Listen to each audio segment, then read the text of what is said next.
안녕하세요. 사연을 시작하기에 앞서 구독과 좋아요 부탁드려요. 감사합니다. 사연 시작해 볼게요.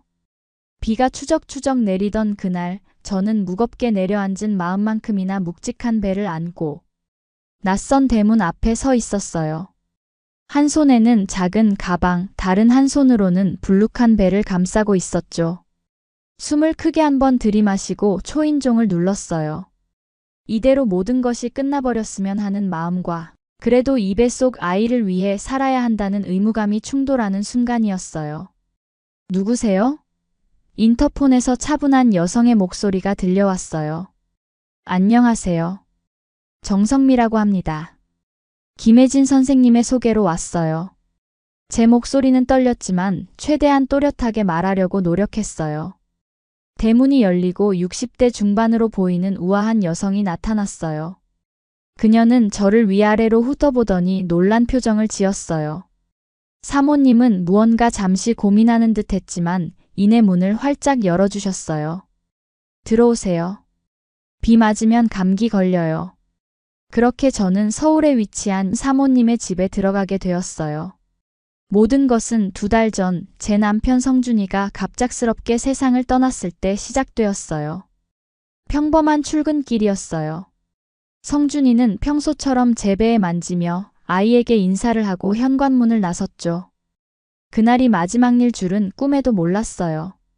점심시간에 경찰서에서 전화가 왔어요. 성준이가 횡단보도를 건너다 신호를 무시한 트럭에 치였다고요. 병원에 도착했을 때는 이미 모든 것이 끝난 후였어요. 하얀 천으로 덮인 성준이의 얼굴을 마지막으로 본 그 순간 제 인생도 그와 함께 멈춘 것 같았어요. 장례식은 간소하게 치렀어요. 성준이의 부모님은 오래전에 돌아가셨고 친척들도 거의 없었거든요. 제 부모님은 미국에 살고 계셨고 급히 오시긴 했지만 장례 다음 날 바로 돌아가셔야 했어요. 결국 저 혼자 남겨졌죠. 아니, 정확히는 저와 뱃속의 아이였죠. 그 후의 일상은 악몽 같았어요. 임신으로 이미 휴직 중이었는데 회사에서는 구조조정이라는 명목으로 저를 해고했어요. 성준이의 보험금은 나왔지만 대출을 갚고 나니 거의 남는 것이 없었어요. 결국 집도 팔아야 했죠. 부모님은 계속 미국으로 오라고 권유하셨어요. 하지만 저는 갈 수 없었어요. 성준이와의 마지막 추억이 담긴 이곳을 떠나고 싶지 않았거든요. 어느 날 대학 시절 선배인 혜진 언니에게서 연락이 왔어요. 오랜만에 연락이라 놀랐는데 더 놀라운 제안을 해왔죠. 성미야, 내가 아는 분이 가사 도우미를 구하고 계셔. 임신한 너도 괜찮대. 숙식 제공에 월급도 괜찮은데 어때? 처음에는 망설였어요. 하지만 현실은 냉혹했어요. 돈은 점점 줄어들고 출산이 다가오고 있었죠. 결국 저는 혜진 언니의 제안을 받아들였어요. 그리고 그것이 제 인생을 완전히 바꿔놓을 결정이 될 줄은 몰랐죠. 사모님의 집은 생각보다 훨씬 넓고 아름다웠어요. 한옥이었지만 내부는 현대식으로 리모델링되어 있었죠. 곳곳에 걸린 그림들과 골동품들은 주인의 안목을 보여주는 듯 했어요. 방은 작았지만 깨끗하고 아늑했어요. 창문 너머로는 작은 정원이 보였고 담벼락 너머로는 북촌의 기와지붕들이 물결처럼 이어져 있었죠. 잠시 창가에 서서 바깥을 바라보다가 문득 이 모든 것이 현실인가 싶었어요. 어제까지만 해도 모든 것을 잃은 채 앞으로 어떻게 살아야 할지 막막했는데 오늘은 이렇게 낯선 집에서 새 출발을 하고 있었으니까요. 그날 저녁 사모님과 함께 식사를 했어요. 사모님은 말이 많지 않았지만 가끔 제 배를 바라보며 미소 지으셨어요. 언제 출산해요? 사모님이 물으셨어요. 1달 반 정도 남았어요. 아들이에요? 딸이에요? 아들이래요. 저는 미소를 지었어요. 성준이가 아들이라는 소식을 들었을 때 얼마나 좋아했는지 떠올랐죠. 이름은 정했어요? 사모님이 다시 물으셨어요. 아직이요. 남편과 함께 짓고 싶었는데 목이 메어 말을 잇지 못했어요. 사모님은 아무 말 없이 고개를 끄덕이셨어요. 그리고는 갑자기 물으셨어요. 남편분은 어떻게 되신 거예요? 저는 잠시 망설였지만 이내 모든 것을 말씀드렸어요. 성준이의 갑작스러운 사고, 그리고 그 후의 힘든 시간들까지. 말을 마치자 눈물이 흘러내렸어요. 아직도 그 상처는 생생했거든요. 미안해요. 상처를 건드렸네요. 윤 사모님의 목소리에는 진심 어린 위로가 담겨 있었어요. 괜찮아요. 저는 눈물을 닦았어요. 사모님은요? 혼자 사시나요? 사모님은 잠시 망설이더니 말씀하셨어요. 남편은 10년 전에 먼저 떠났어요. 자식은? 마지막 말에서 무언가 숨겨진 이야기가 있다는 걸 직감했지만 더 이상 묻지 않았어요. 사모님의 목소리에 담긴 슬픔이 너무 깊게 느껴졌거든요. 그렇게 저는 사모님의 집에서 지내기 시작했어요. 제 일은 간단했어요. 집안 청소와 빨래, 가끔 심부름을 하는 정도였죠. 사모님은 제 상태를 고려해 무거운 일은 시키지 않으셨어요. 처음에는 서로 어색했지만 시간이 지날수록 편안해졌어요. 사모님은 겉으로는 차갑고 엄격해 보였지만 속은 따뜻한 분이셨거든요. 종종 저에게 영양제를 사오시거나 임산부에게 좋은 음식을 직접 챙겨주셨어요. 사모님, 너무 신경 쓰지 마세요. 제가 요리할 수 있어요. 어느 날 제가 말씀드렸어요. 괜찮아요.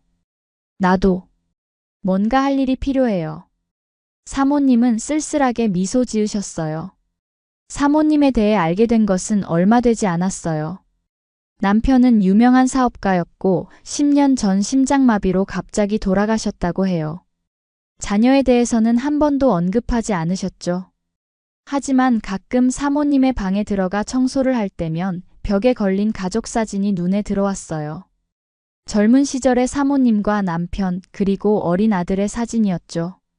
어느 날 용기를 내어 사진에 대해 물어봤어요. 사모님, 사진 속 아이는 누구인가요? 사모님의 얼굴이 순간 굳어졌어요.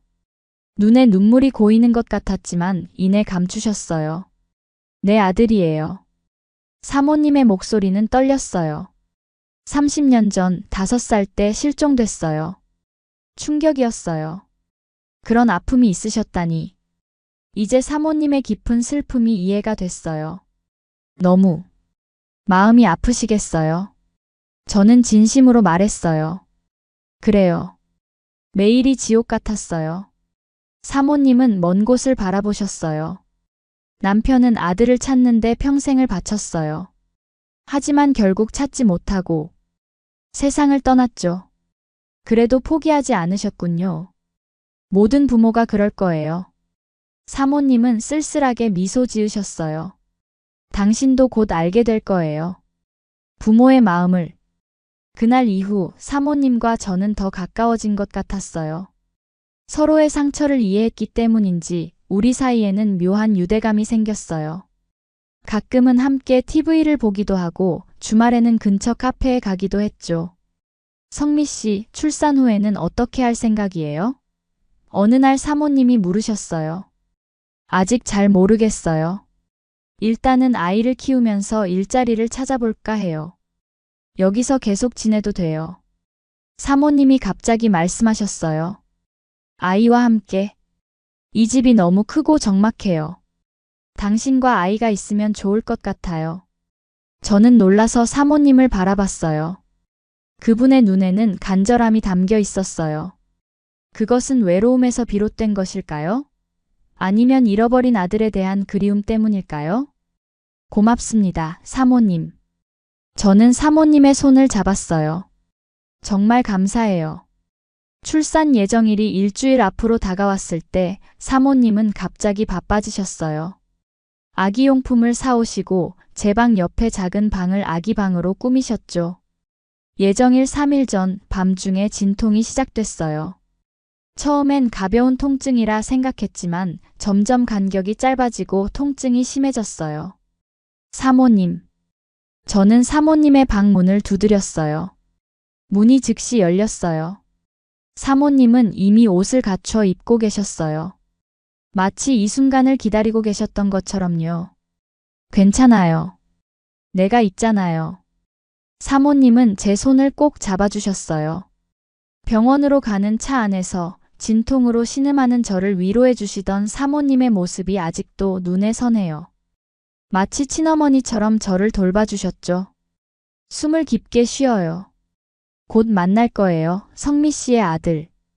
사모님은 계속해서 제게 말을 걸어주셨어요. 분만실에서의 12시간은 지옥 같았어요. 하지만 사모님은 한시도 제 곁을 떠나지 않으셨어요. 그렇게 저는 사모님의 손을 꼭 잡고 마침내 제 아들을 세상에 나오게 했어요. 아이의 첫 울음소리가 들렸을 때 저는 모든 고통을 잊었어요. 그리고 사모님의 눈에는 말로 표현할 수 없는 감정이 가득했어요. 축하해요.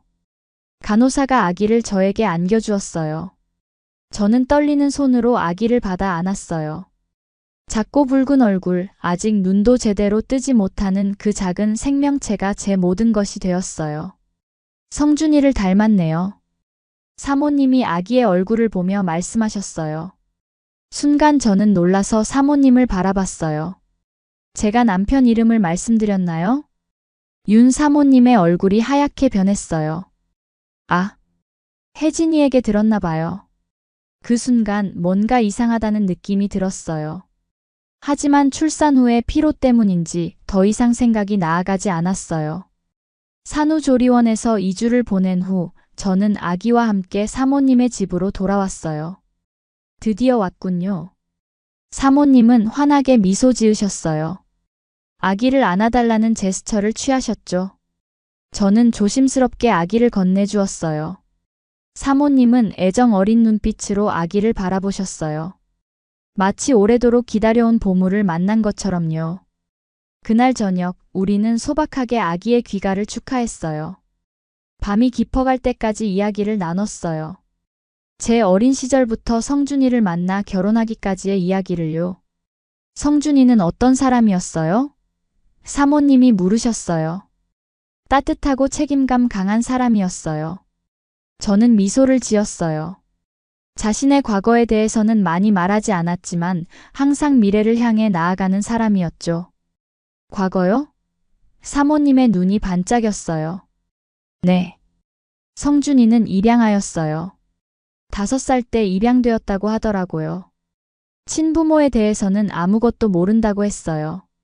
사모님의 손에서 찻잔이 떨어졌어요. 놀란 저는 얼른 일어나 수건을 가져왔어요. 괜찮으세요, 사모님? 5살. 사모님의 목소리가 떨렸어요. 혹시 남편 사진 있나요? 저는 이상하게 생각하면서도 핸드폰에서 성준이의 사진을 찾아 보여드렸어요.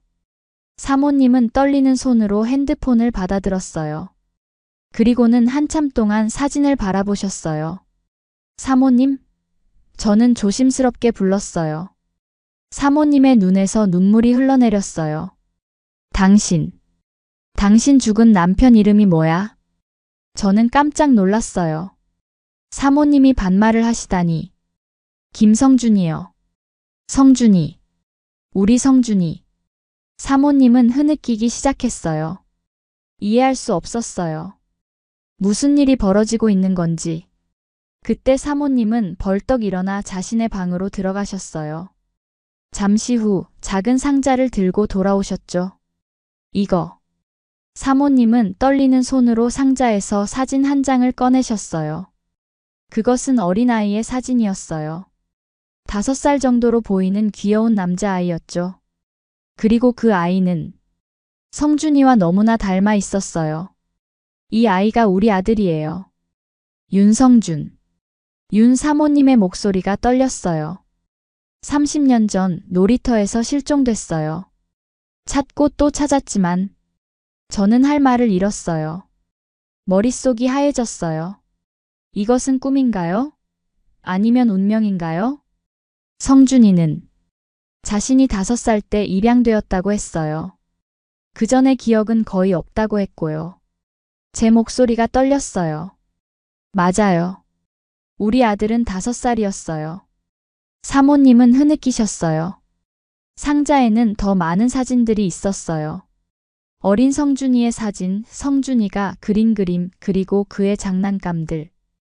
30년 동안 한 어머니가 잃어버린 아들을 기다리며 간직해온 보물들이었어요. 사모님. 저는 사모님을 껴안았어요. 그녀의 몸이 떨리고 있었어요. 찾았어. 드디어 찾았어. 사모님은 계속해서 중얼거리셨어요. 그날 밤 우리는 함께 울었어요. 슬픔과 기쁨, 안도와 후회가 뒤섞인 복잡한 감정이었죠. 사모님은 30년간의 기다림 끝에 아들을 찾았지만 이미 그는 세상을 떠난 후였어요. 그리고 저는 성준이의 친어머니를 만났지만 그것을 성준이에게 알려줄 수 없었죠. 혜진이가 당신을 소개해 준 건 우연이 아니었을 거예요. 사모님이 말씀하셨어요. 운명이었어요. 다음 날 아침 사모님은 저에게 모든 것을 설명해 주셨어요. 30년 전 5살이던 성준이는 집 근처 놀이터에서 놀다가 사라졌어요. 경찰은 유괴 사건으로 보고 수사했지만 아무런 단서도 찾지 못했다고 했어요. 사모님과 남편분은 전국을 뒤지며 아들을 찾아다녔어요. TV에도 나가고 사례금도 걸었지만 소용없었어요. 남편은 아들을 찾지 못한 것을 평생 자책했어요. 그리고 10년 전 심장마비로 사모님의 눈에 다시 눈물이 고였어요. 혜진 언니는 어떻게 저를 소개해드린 거죠? 저는 궁금했어요. 혜진이의 어머니가 내 오랜 친구예요. 내가 아직도 성준이를 찾고 있다는 걸 알고 있었죠. 그런데 혜진이가 성준이라는 이름의 남자와 결혼한 친구가 있다고 했어요. 게다가 그 남자가 5살 때 입양되었다고요. 반신반의했지만 한번 만나보고 싶었어요. 그제야 이해가 됐어요. 혜진 언니가 저를 소개한 건 단순히 도우미를 구해주기 위해서가 아니라 윤 사모님이 잃어버린 아들을 확인하기 위해서였어요. 그런데 왜 바로 말씀하지 않으셨어요? 저는 물었어요. 확신이 없었어요. 너무 많은 실망을 겪었거든요. 사모님은 쓸쓸하게 웃으셨어요. 그리고 당신이 임신한 것을 보고 혹시 다른 성준이일까봐 더 조심스러워졌어요. 하지만 당신이 남편 사진을 보여줬을 때 그 순간 알았어요. 우리 아들이라는 걸. 아기가 울기 시작했어요. 사모님은 얼른 일어나 아기를 안아주셨어요. 그 모습을 보니 갑자기 마음이 아팠어요. 성준이는 자신의 진짜 부모를 한 번도 만나지 못하고 세상을 떠났어요. 그리고 사모님은 30년을 기다린 끝에 아들을 찾았지만 이미 너무 늦었죠. 사모님. 아니, 어머님. 저는 조심스럽게 불렀어요. 성준이가 알았다면 정말 좋아했을 거예요. 사모님의 눈에서 다시 눈물이 흘러내렸어요. 하지만 이번에는 웃고 계셨어요. 어머님. 그렇게 불러주니 좋네요. 그로부터 1년이 지났어요. 윤재의 첫 번째 생일이었어요.